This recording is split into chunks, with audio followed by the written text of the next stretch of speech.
हुकूमत करता है, सबको डरा के धमका के रखता है, और पूरी प्रजा भी राजा के डर के मारे, दंड के डर से वो राजा का आज्ञा पालन करती है। लेकिन ब्रह्म ज्ञानी वो भी राज्य करता है, उससे कोई डर के नहीं, उससे प्रेम से, उसके शासन को हर कोई प्रेम से, दिलो जान से स्वीकार करता है और कार्य करता है। एक बहुत ही मजे की बात क्या, राजा किसी चीज की आज्ञा निकालता है, ये कार्य करो, तब भी उसमें कुछ लोग नहीं करते, दंड उनको मिलने के बाद भी। लेकिन यहाँ पर क्या है, यहाँ पर ब्रह्मज्ञानी किसी से कहता भी कुछ नहीं, उसके बाद भी हर कोई यहाँ पर उसके इशारे पर चलता है। क्यों? क्योंकि ब्रह्मज्ञानी के इशारे पर चलने पर जो हमको आनंद की प्राप्त होती है, वो चीज की प्राप्ति दुनिया में कितना भी धन दौलत कमा लो, कितनी बड़ी कोई पोस्ट पा जाओ, कुछ भी पा जाओ, तो वो आनंद की अनुभूति नहीं होती। कैसे? जैसे एज एग्जाम्पल हम लोगों ने देखा है, गुरु जी ने कभी किसी कार्य के लिए ये नहीं कहा ये करो, वो खुद करने लगते थे। जो खुद करने लगते थे तो हम लोग दौड़ के नहीं गुरु जी हम कर लेना, आप रहने दीजिए। ब्रह्म ज्ञानी का इतना जबरदस्त प्यार होता है कि उसको हम किसी भी कार्य को करने में, हम सोता उस कार्य को करने में हमें आनंद की प्राप्त होती है, और हम खुद भागते हैं, हमसे वो कहता नहीं। ब्रह्म ज्ञानी की आज्ञा पालन करने में हमें दिल से खुशी होती है, दिल से आनंद की प्राप्त होती है। और राजा की आज्ञा पालन करने में हमें कष्ट होता है, दुख होता है, अंदर में बदला लेने की भावना आती है। इसीलिए राजा को अधिकतर लोग प्यार नहीं करते, उनसे वो नाराज रहते हैं। लेकिन ब्रह्म ज्ञानी से कोई नाराज नहीं होता। क्यों? क्यों? ब्रह्म ज्ञानी किसी को किसी कार्य के लिए जबरदस्ती करता ही नहीं है, ये तुम कार्य करो। यहां हम स्वयं सेवा के लिए लड़ाई करते हैं।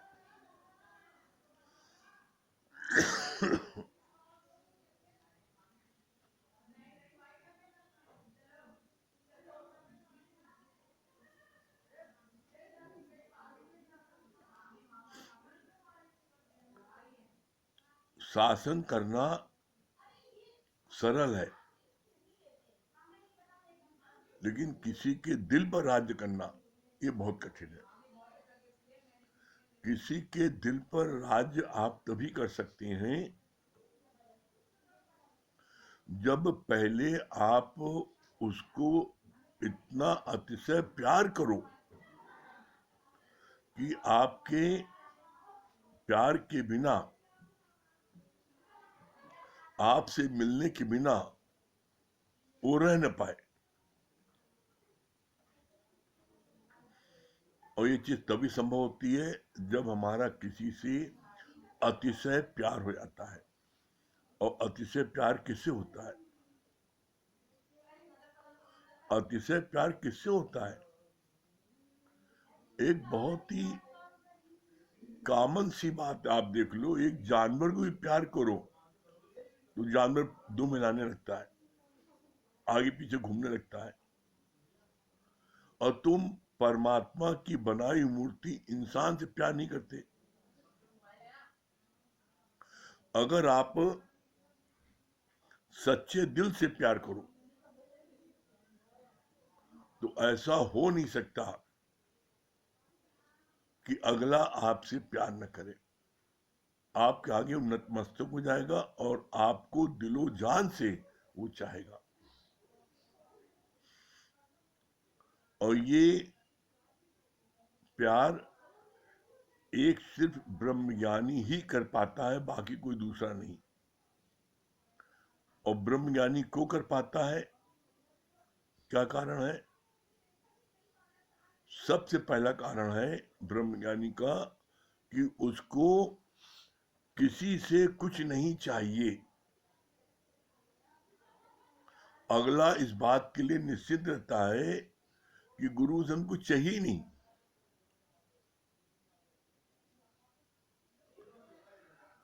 दूसरा कारण क्या है? ब्रह्मज्ञानी हर एक के उद्धार के लिए अपना जीवन देके बैठा है। संत बड़े परमार्थी, जाको शीतल अंग, और तपत बुझाए औरों की, दे दे अपना रंग। संतों के हृदय में, उनके अंदर अनायास से करुणा होती है, दर्द होता है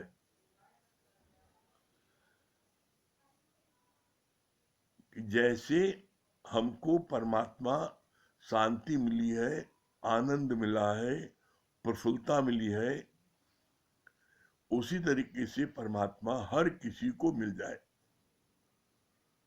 और इसीलिए जो सच्चे संत होते हैं वो किसी को भी उदास नहीं देख पाते। वो कहीं बैठे रहे,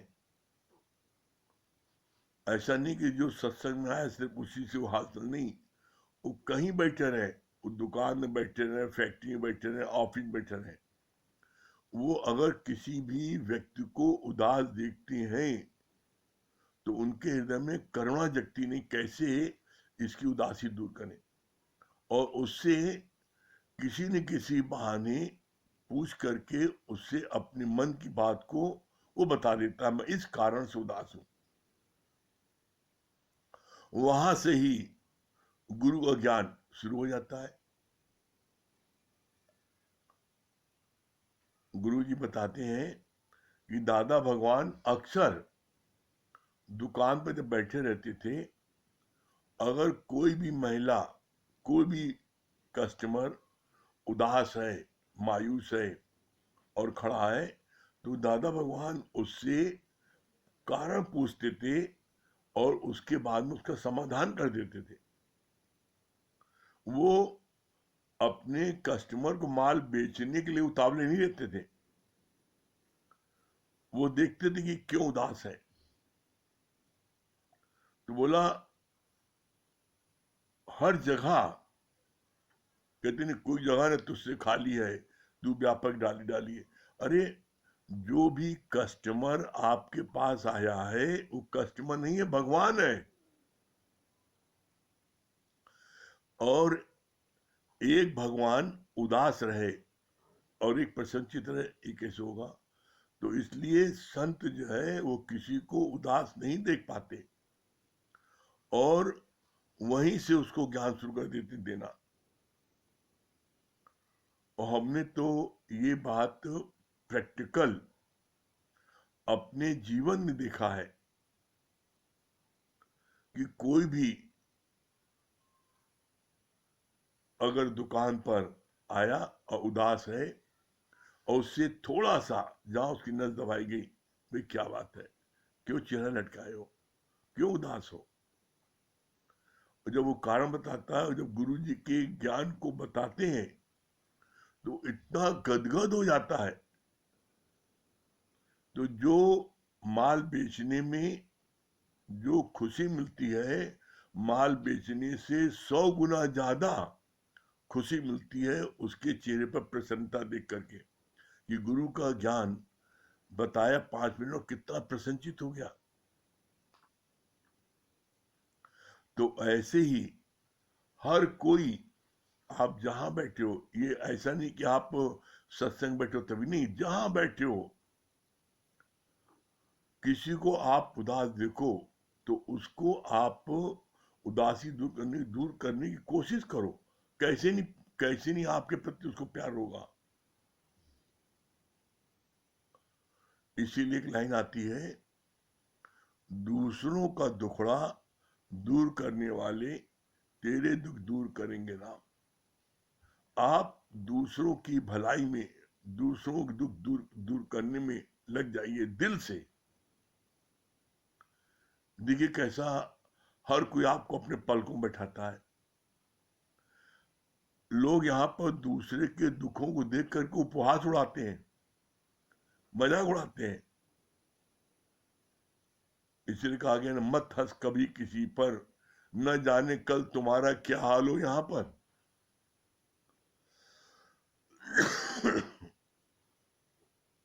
तुम किसी पर हंसते हो तो ऐसा मत समझना कि जिस वास्ते आप हंस रहे हो उसके लिए, उसकी गरीबी पर, वो गरीबी कल तुम्हारे साथ भी आ सकती है। जिस कारण से तुम हंस रहे हो वो कारण तुम्हारे पर भी आ सकता है। इसलिए दिल से हर किसी के लिए क्या है, शुभ शुभ चाहो। नहीं, इसका कैसे इसका दिन आनंद बीते, कैसे इसका समय अच्छे से बीते। हर एक के लिए, हर एक के लिए जब आप अच्छा सोचोगे तो अगले के मन में भी आपके प्रति अच्छा भावना आएगी। बोला नहीं, इधर सजा इधर बजा। आप करके देखो, अगर आपको आनंद न मिले तब आप कहना। ठीक है, चलिए हम लोगों का जो है ब्रेक के बाद मिलते हैं।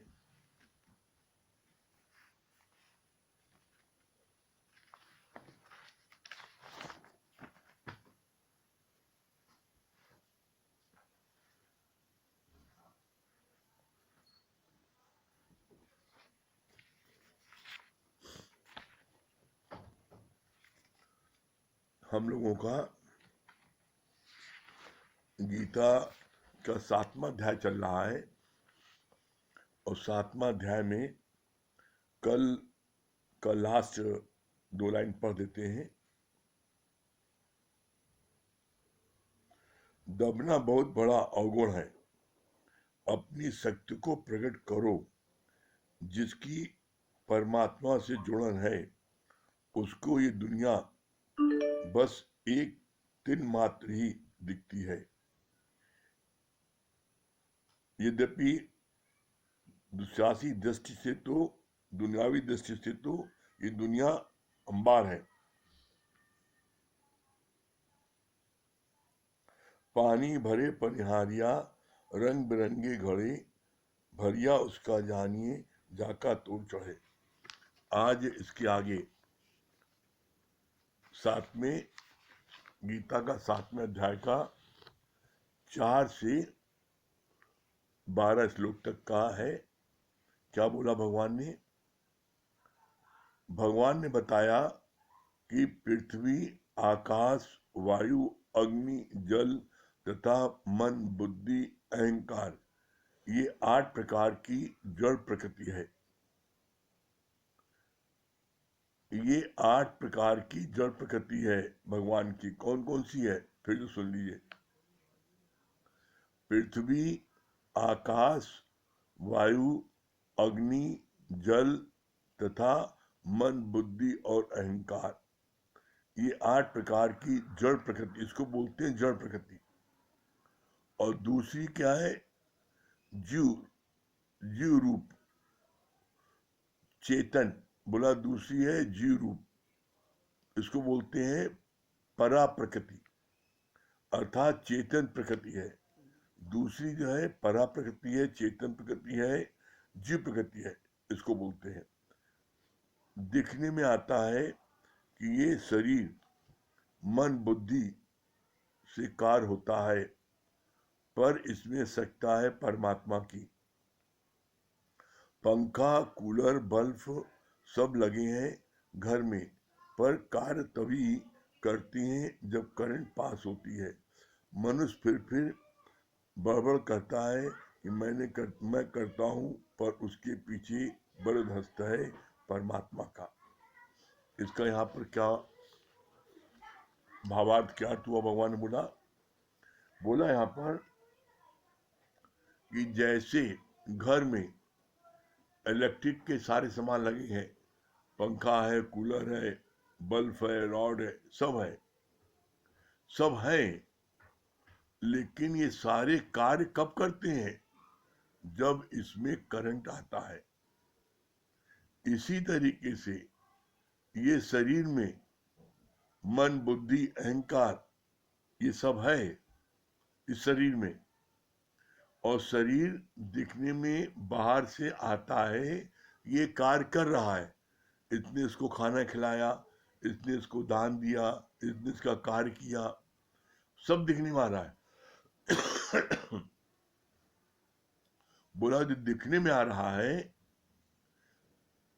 मन, बुद्धि, अहंकार, ये जो भी मन ने काम किया, बुद्धि ने काम किया, शरीर ने, इंद्रियों ने काम किया, जो भी कार्य ये इंद्रियां कर रही हैं, वो किसकी शक्ति से कर रही हैं? वो कर रही हैं परमात्मा की शक्ति से।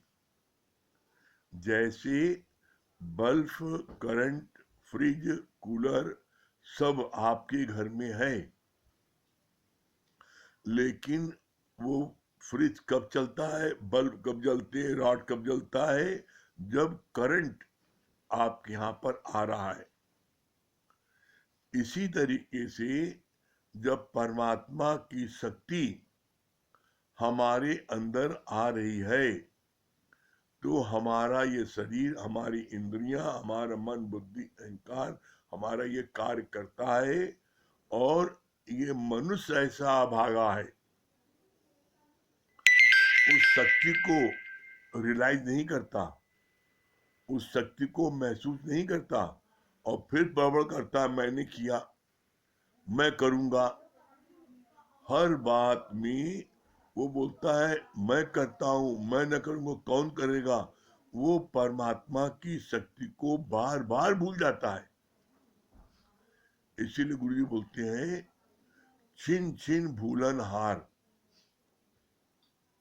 गुरु बार बार याद दिलाता है, गुरु बार बार याद दिलाता है। करन करावन आपे आप मानिस के नहीं कछुआ, गुरु बार बार याद दिलाता है। लेकिन ये मन जो है फिर अपनी राग लापता है, मैं न करूंगा तो कौन करेगा। बस इतनी बात एक आप जान लो, मोटी सी। ये शरीर जड़ है, जैसे जड़ प्रकृति है। जड़ अपने आप कुछ नहीं करती, इसमें सत्ता है चेतन परमात्मा की। जब तक परमात्मा से इसका कनेक्शन रहता है, तब तक आपका ये शरीर, आपकी इंद्रिय, आपका मन, आपकी बुद्धि आपका कार्य करती है। और आप देख लो, जिस क्षण परमात्मा से, उस शक्ति से, परम ब्रह्म परमात्मा से आपके शरीर का कनेक्शन कट होता है, वैसे ही सारे इंद्रियां, शरीर कार्य करना बंद कर देती हैं। शरीर पड़ा है, लेकिन वो कार्य करना बंद कर देती है। इसको क्या बोलती हैं?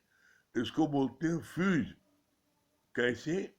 जैसे बल्ब है, 10 बल्ब लगे हैं, 10 बल्ब में 9 बल्ब जल रहा है, एक बल्ब नहीं जल रहा है। उसको जब चेक किया गया तो क्या है, बल्ब में से, खूंटी में से तार निकला है, खूंटी में से तार निकला है। बल्ब 9 जल रहे हैं, एक बल्ब नहीं जल रहा है। क्यों? क्योंकि उस बल्ब में जो खूंटी से जो कनेक्शन था उसका करंट से, वो टूट गया, वो डिस्कनेक्ट हो गया, इसलिए बल्ब नहीं जल रहा है। एकदम ठीक इसी प्रकार से ये शरीर है, ये शरीर भी बल्ब की तरह है। जब तक परमात्मा की खूंटी से इसका कनेक्शन जुड़ा रहता है, ये शरीर उठता है, बैठता है, खाता है, पीता है, दौड़ता है, हंसता है, रोता है, सब काम करता है। और जैसे ही परमात्मा की खूंटी से इसका कनेक्शन डिस्कनेक्ट हुआ, उसी क्षण ये कार्य करना बंद कर देता है। ये कार्य करना बंद कर देता है, लेकिन फिर भी इसके अंदर भगवान है। जैसे बल्ब है, साकार में बल्ब दिखाई पड़ रहा है, लेकिन बल्ब अब वो काम करना बंद कर दिया। इसी प्रकार से शरीर भी साकार में दिखाई पड़ रहा है, लेकिन जब परमात्मा की शक्ति से इसका कनेक्शन कट हो गया तो इसने कार्य करना बंद कर दिया बस। बाकी परमात्मा की शक्ति अभी भी इसके अंदर है, आत्मा अभी भी इसके अंदर है, मुर्दे में भी है। कैसे है, इसका प्रमाण दिया गुरु जी ने। क्या बोला? चित्त जल पावक गगन समीरा, 5 तत्व से शरीर बना है। धरती, जल, अग्नि, वायु, आकाश, इससे शरीर बना है। जो पांचों तत्व में जाकर के मिल जाते हैं और शरीर निर्जीव हो जाता है। निर्जीव होने के बाद भी इसमें आत्मा है। कैसे है, इसका प्रमाण दिया गुरु जी ने। क्या प्रमाण दिया? हस्ती, भांति, प्रिय, नाम, रूप, ये 5 जग के हैं। बोला ये 5 हैं, ये हस्ती, भांति, प्रिय, नाम, रूप। नाम रूप नाश है, ब्रह्म का प्रकाश है। नाम रूप जग का दिया हुआ है, छठी दिन नाम रख दिया गया। रूप उसका है। बोला नाम रूप नाश है और ब्रह्म का प्रकाश है। प्रकाश कैसे है? बोला हस्ती, भांति, प्रिय, जिनमें जिस भी चीज में ये तीनों चीजें हो, उसमें आत्मा परमात्मा है। हस्ती, भांति, प्रिय। हस्ती माने होता है। भास माने भास रहा है, प्रिय माने प्यारा है। तो ये 3 चीजें जिसके अंदर हो, उसके अंदर आत्मा है। तो मुर्दे में तीनों चीजें हैं। कैसी हैं? हस्ती माने मुर्दा दिखाई पड़ रहा है, भास माने भास रहा है, प्रिय माने प्यारा भी है, मुर्दा बड़ा प्यारा है। अरे मुर्दा हो गया, जान निकल गई, अब इस पर कोई चाहे चप्पल रखे चाहे जूता रखे, वो थोड़ी नहीं देख रहा है मुर्दा। लेकिन जिसके घर वालों को मुर्दा है, उसको बहुत बुरा लगेगा, वो मारपीट करेगा। तो प्यारा है तभी तो बोला ये 3 चीजें, हस्ती, भांति, प्रिय, ये 3 चीजें जहां हो, समझ लेना वो जो है चेतन सत्ता, वो परमात्मा, वो ब्रह्म का रूप है। वो वहां पर वो शक्ति है। और इसके लिए क्या बोलते हैं? और एक सरल बात, जिस भी चीज के लिए हाँ शब्द रहे, हाँ है, वो जो है वो क्या है? उसमें परमात्मा की शक्ति है, उसमें आत्मा है। मुर्दा है, आप बोलते हो, ये शरीर है, जहां है शब्द लगे, वो जो उसमें उसमें परमात्मा का, उसमें आत्मा का वास है। ये चीज आप जब जान लोगे तो फिर कभी भी अपनी आप मैं नहीं करोगे। क्यों?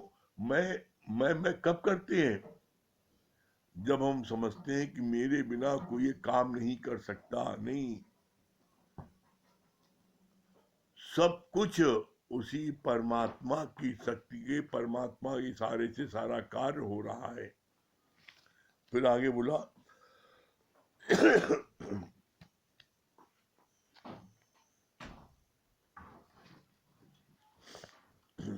परमात्मा गुणों का उत्पत्ति करता है, पर गुण उसको चलायमान नहीं करते। पर्दे के आधार पर पिक्चर है, पर पिक्चर पर्दे में घुस नहीं जाती। अज्ञानी के अंदर रजोगुण है, तो वो 1 मिनट भी बैठ नहीं पाएगा शांत करके। पर ज्ञानी शांत अपनी समाधि में बैठ सकता है। दुनिया के लोग अपने गुणों और संस्कार के अधीन है। ज्ञानी स्वभाव को भाव से बस में करके बैठा है। कितनी अच्छी बात बोली भगवान ने। परमात्मा गुणों की खान है। गुण तुम्हारे अंदर नहीं है। परमात्मा जिसके अंदर जो भी गुण है,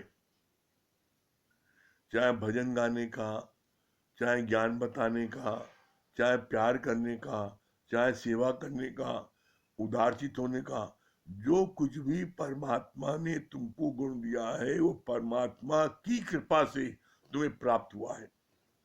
इसलिए बोलते हैं परमात्मा गुणों की खान है। सारे गुण परमात्मा से ही उत्पन्न हुए हैं।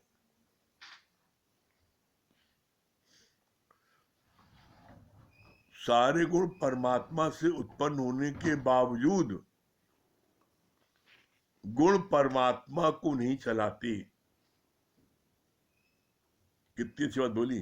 पर गुण उसको चलायमान नहीं करते। किसको? परमात्मा को।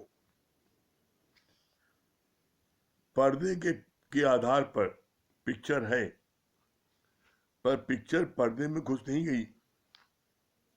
आप जो भी पिक्चर देखते हो तो पर्दे के ऊपर उसकी सीन रहती है, वो पर्दे के अंदर घुप नहीं गई। जैसे कि दीवार में कोई मूर्ति बना दो गाड़ के, खोद के, तो वो निकल नहीं सकती।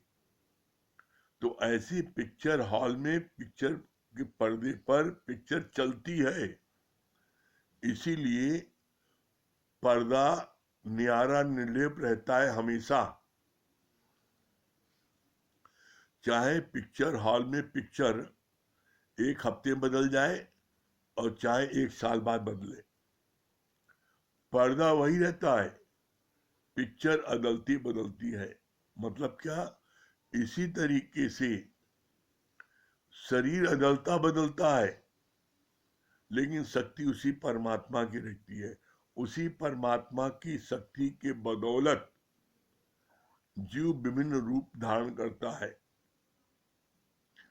चाहे कोई रूप धारण करे, हर जीव में, हर एक में उसी परमात्मा की शक्ति रहती है। और जैसे पिक्चर पर्दे के अंदर घुस नहीं जाती, उसी तरीके से जितने भी जीव पूरे ब्रह्मांड में है, उनकी उत्पत्ति होती तो परमात्मा के द्वारा है, और परमात्मा उनके पूरा पूरा है, लेकिन कोई जीव परमात्मा के अंदर नहीं है।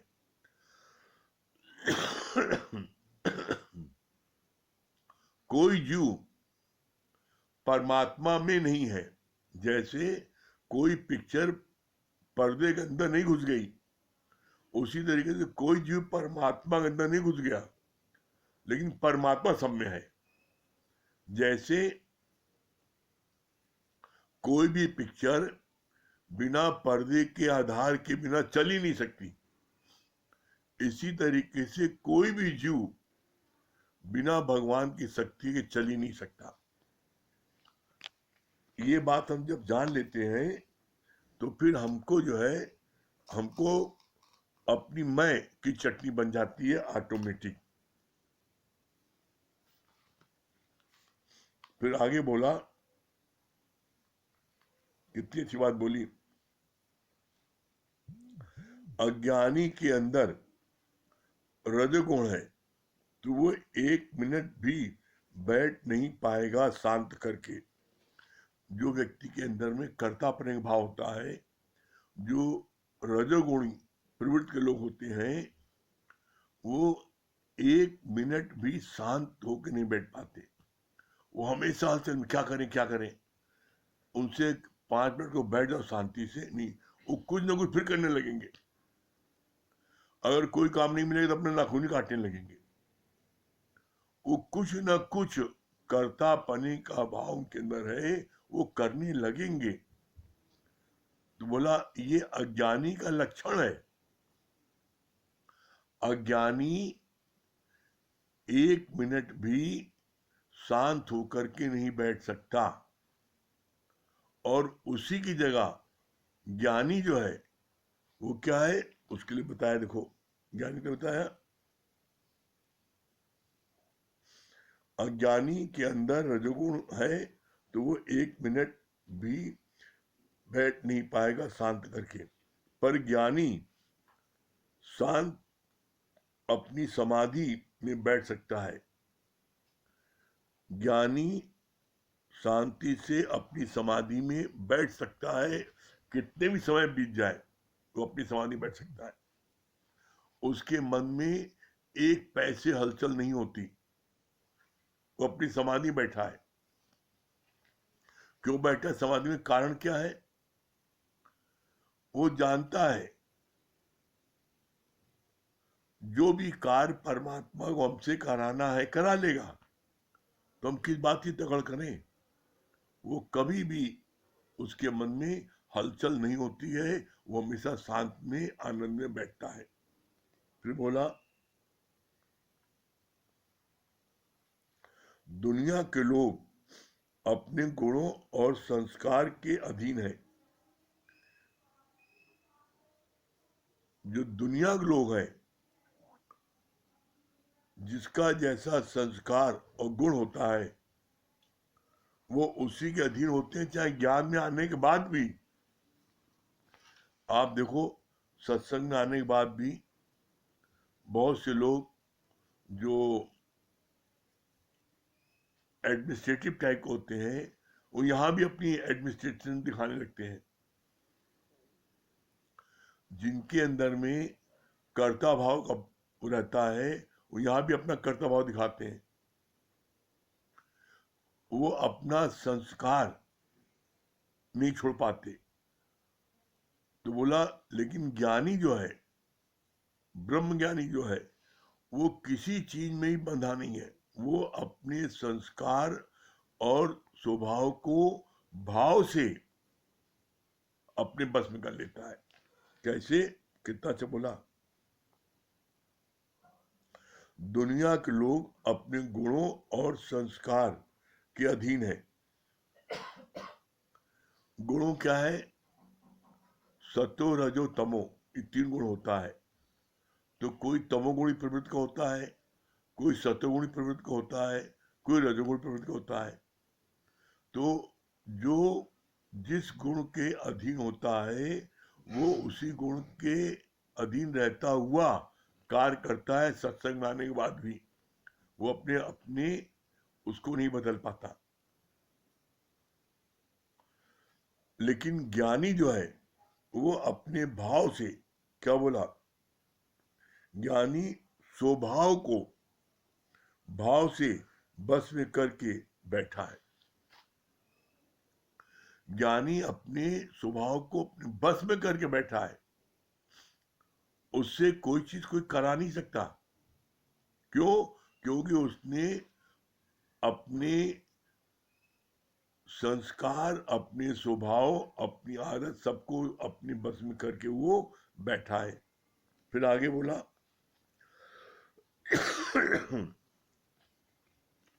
भगवान ने कहा, धर्म अनुसार काम मैं हूं।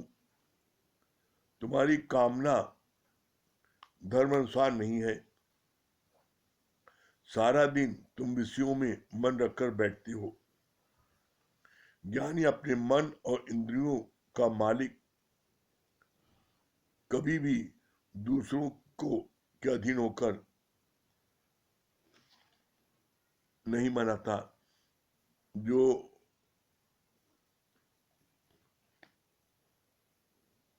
अज्ञानी व्यक्ति है वो अपनी मन और इंद्रियों को उनके बस में नहीं रहती, वो अपना जैसा चाहती है वैसा करती हैं।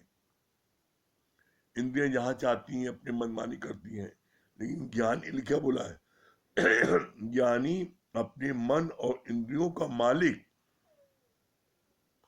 वो स्वयं बनता है, किसी दूसरे को नहीं बनाता। किसी ने क्रोध दिलाया, आप क्रोध में आ गए, तो मन और इंद्रियों को दूसरों को उसकी लगाम नहीं दे दो। तुम्हारी मन और इंद्रियां तुम्हारे बस में होना चाहिए। तो ज्ञानी के बस में उसकी मन और इंद्रियां उसके बस में होती हैं। वो अपने मन और इंद्रियों को दूसरे के वजह से चलायमान नहीं करता। कहते नहीं है troubles don't come if you not invite them. परेशानी आपको आ नहीं सकती यदि आप उसको निमंत्रण न दो। तो परेशानी को निमंत्रण तो आप ही देते हो। आपके भाग्य में बेटा नहीं है, आप भगवान से जबरदस्ती पूजा पाठ करके बेटा मांगते हो। जब जबरदस्ती मांगते हो तो जबरदस्ती में क्या होता है, फिर उसमें कोई ना कोई चीज कमी रहती है, तो तुम उसके लिए भी दुखी होते हो, रोते हो, भगवान दिया भी तो ऐसा काहे दिया। अरे भाई तुम्ही ने तो अनशन किया था, तुम्ही तो जिद किया था, तो पिंड छुड़ाने के लिए भगवान फिर बात को मान लेते हैं।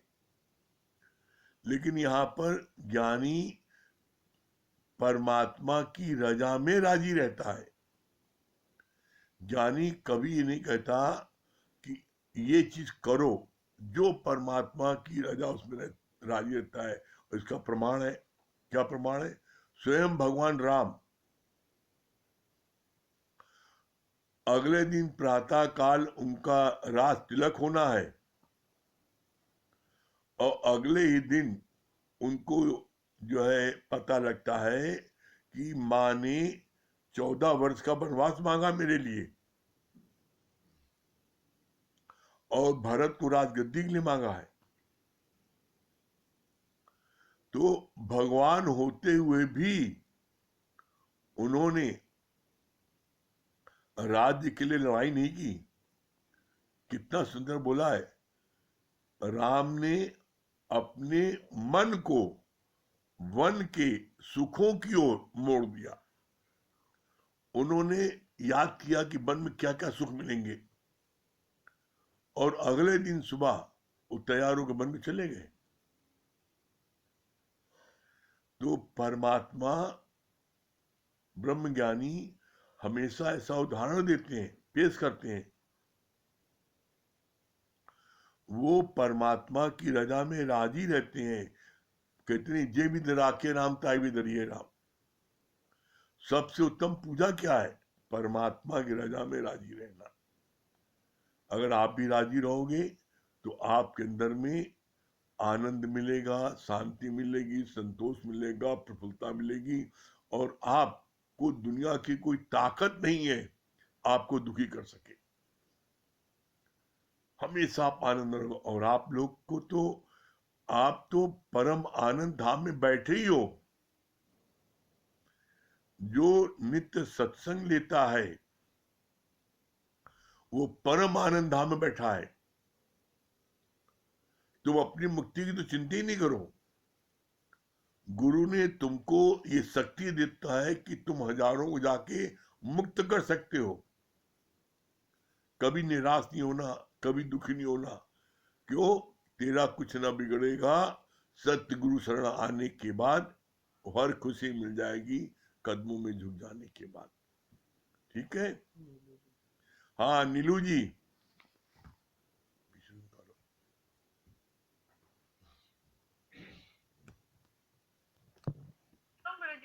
हाँ, क्या बोली नीलू जी?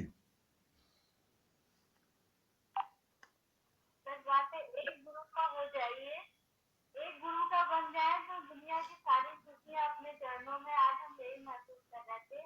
नहीं तो कौन पूछता था, सदगुरु आपके मिलन से पहले बुझा हुआ दिया था। तो मतलब जिसके अंदर कोई अपना अस्तित्व ही नहीं था, लेकिन एक आपसे हो गए तो जो है सबके आंखों के तारे आपने बना दिए हैं। अब महसूस होता है सच में, केवल प्रेम के पाले पड़कर प्रभु को नियम बदलते देखा। प्रभु का मान भूले चल जाए पर भक्त का मान न चले। तो महसूस करिए गुरु जी, आपकी विशेष कृपा है हम पर। विशेष कृपा है, हम बहुत भाग्यशाली है। और पापा भी बैठे हैं गुरु जी। हम्म। हरिओम गुरु जी। हरी क्या बता रहे हैं? हाँ गुरु जी। हाँ, अच्छा लग रहा है? बहुत अच्छा लगा जी। आवाज आ रही। अच्छा लग रहा है, बहुत शांत। अच्छा लगा गुरु जी। हम्म। जी शांति मिल रही है? जी, शांति मिल रही है। चलिए, बहुत अच्छा है। चलिए नीलू जी, भजन सुना दीजिए। जी गुरु जी।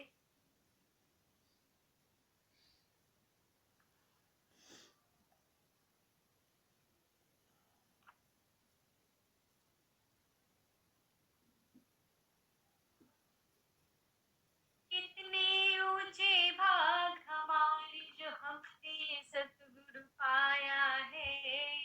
जलती हुई इस दुनिया में मिली ये शीतल छाया है। कितने ऊंचे भाग हमारे जो हमने सतगुरु पाया है। जलती हुई इस दुनिया में मिली शीतल छाया है। कितने ऊंचे भाग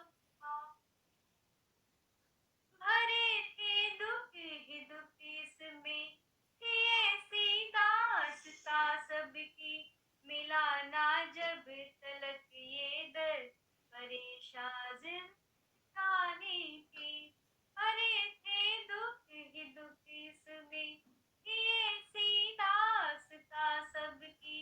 मिला ना जब तलक ये दर परेशान जिंदगानी की। कोई मिला मसीहा जिसने सारा रोग मिटाया है। जलती हुई इस दुनिया में मिली शीतल छाया है। मिला मसीहा जिसने सारा रोग मिटाया है। जलती हुई इस दुनिया में मिली शीतल छाया है। कितने ऊंचे भाग हमारे। कोई गुणवान आखिर गुरु सभी अपनाए जाते हैं। गुरु सागर दया का है, दया बरसा जाते हैं। कोई गुणवान आखिर गुरु सभी अपनाए जाते हैं। गुरु सागर दया का है, दया बरसाई जाते हैं। दुनिया ने जिनको ठुकराया गुरु ने गले लगाया है। जलती हुई इस दुनिया में मिली शीतल छाया है। दुनिया ने जिनको ठुकराया गुरु ने गले लगाया है। जलती हुई इस दुनिया में मिली शीतल छाया है। कितने ऊंचे भाग हमारे। यहाँ पे चैन लो सबर संतोष मिलता है। जो है बेहोश जन्म से उन्हें भी होश मिलता है। यहाँ पे बेचैन चैन लो लोगों को सबर सबर संतोष संतोष मिलता मिलता है। है। जो है बेहोश जन्मों से उन्हें भी होश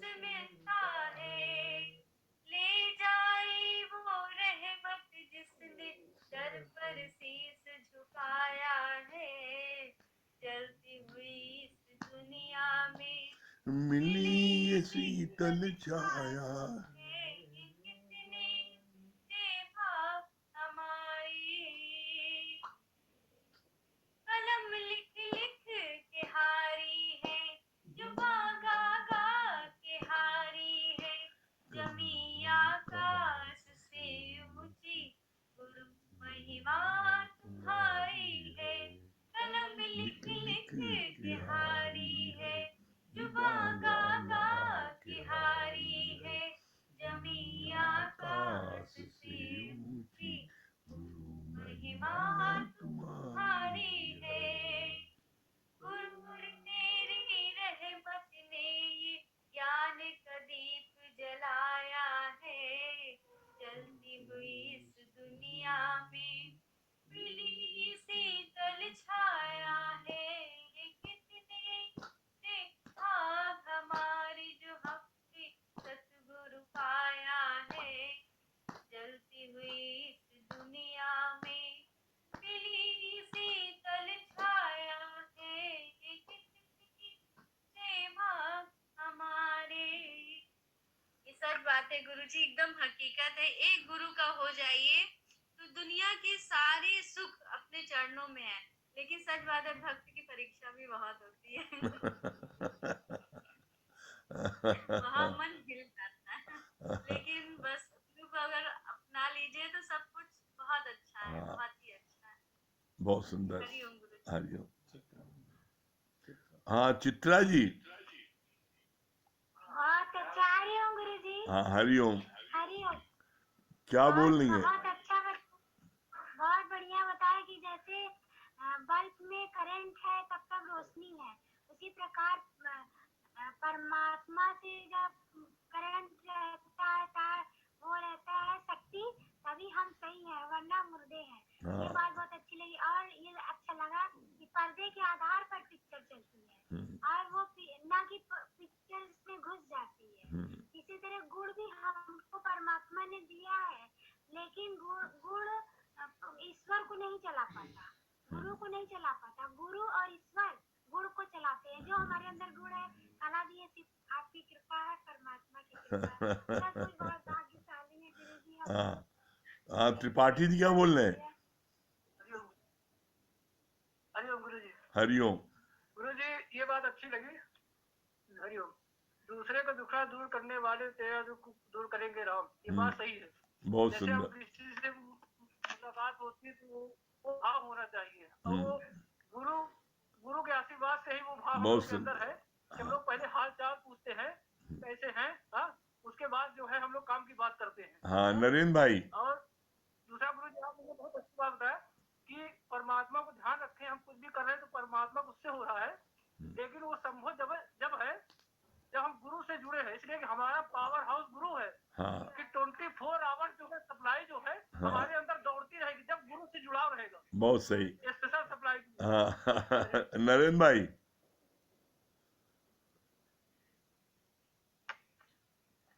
हरिओम गुरु जी। हरिओम। क्या बोल रहे भैया? हरिओम।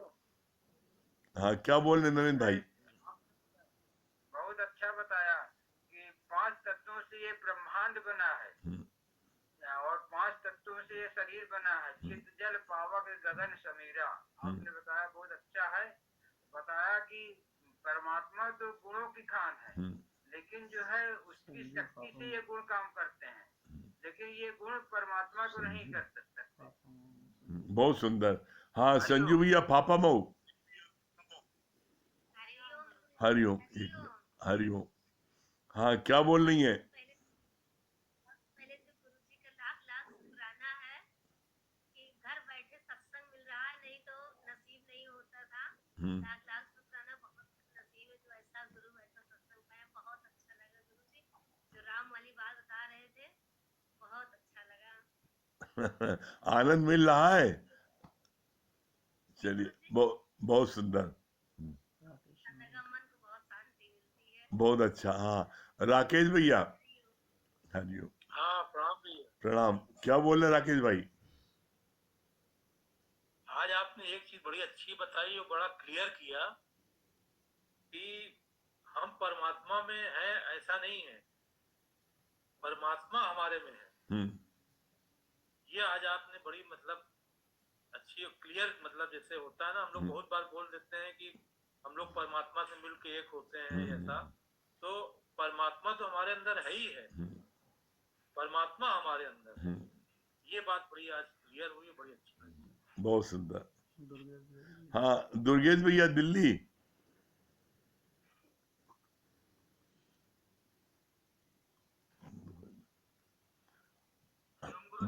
हाँ बताइए दुर्गेश भैया। हरिओम। हरिओम। हाँ गुरुजी, आपने बताया ना आपने कि हर एक जीव में उसी परमात्मा की शक्ति है। संसार में जितने भी जीव हैं उसी परमात्मा की शक्ति है। और दूसरी बात तो आपने बताई कि ज्ञान हमेशा परमात्मा के रजा में, ज्ञानी हमेशा परमात्मा के रजा में राजी रहता है।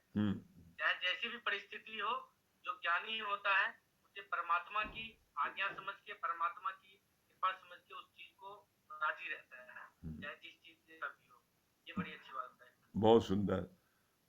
चलिए समय हो रहा है, ओम को जाप कर लें। जी गुरुजी। हरिओम गुरुजी। हरिओम।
सभी प्रेमियों को हरिओम, राम राम।